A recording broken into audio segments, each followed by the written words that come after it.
Hello po sa inyong lahat mga ka-crypto. Ako po si Pinoy Crypto Trader at sa video na ito ay atin pong pag-uusapan ang tungkol sa balitang ito kung saan ang sabi po rito ay new motion in Ripple versus SEC lawsuit hints at potential appeal.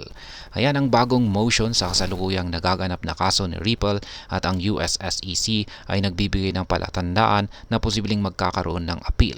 At ayan po ang siyang ating pag-uusapan sa video na ito. Pero bago po tayo magpatuloy ay nais ko lamang po munang bigyang linaw ang aking disclaimer kung saan ang nilalaman po ng video na ito ay hindi po ito isang financial advice. For education and information purposes lamang po ang layunin nito. Sa atin pong pagpapatuloy, ang sabi po dito ay the Ripple legal team files a new motion with respect to the SEC lawsuit, requesting a stay on the monetary portion of Judge Annalisa Torres, August 7 ruling. Ayan. Ang legal team ni Ripple ay nakapag-submit na po ng kanilang bagong motion para sa kanilang kinakaharap na kaso kay US SEC. At ang request ni Ripple ay manatili sila sa monetary portion ni Judge Annalisa Torres nitong nakalipas na August 7 ruling.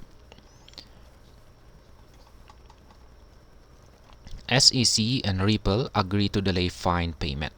According to the motion, Ripple disclosed that the SEC agreed with its request to stay the monetary portion of the August 7 ruling, which requires the crypto payments company to pay a fine of $125 million before a September 6 deadline.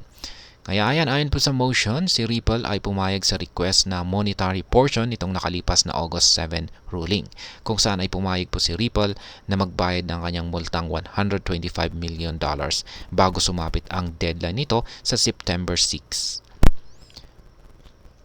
Ripple's lawyers stated that the firm has agreed with the SEC to delay this payment. Ripple suggested moving 111% of the fine amount, worth $138.75 million, to its legal team's bank account as security. Kaya ayan, ngayon ay ayon naman po sa mga abogado ni Ripple, si Ripple at ang US SEC ay nagkasundo na magkaroon muna ng delay sa bayad. Ibig sabihin ay hindi muna makakabayad si Ripple sa kanyang multa sa nakatakdang deadline, sapagkat ang ginawa ni Ripple ay linagay niya ang $138.75 million na pambayad sa kanyang multa sa bank account ng kanyang legal team bilang security. The motion specified that one of Ripple's lawyers, Kellogg Hansen, will ensure the funds remain in the account until released by the court or mutual consent between the parties. Kaya ayan, ang isa po sa mga abogado ni Ripple na si Ginoong Kellogg Hansen ay nagsabing sisiguraduhin daw niyang mananatili ang pera sa bank account hanggang sa may utos ang korte or may mutual consent ang dalawang partido. Parties lay groundwork for an appeal.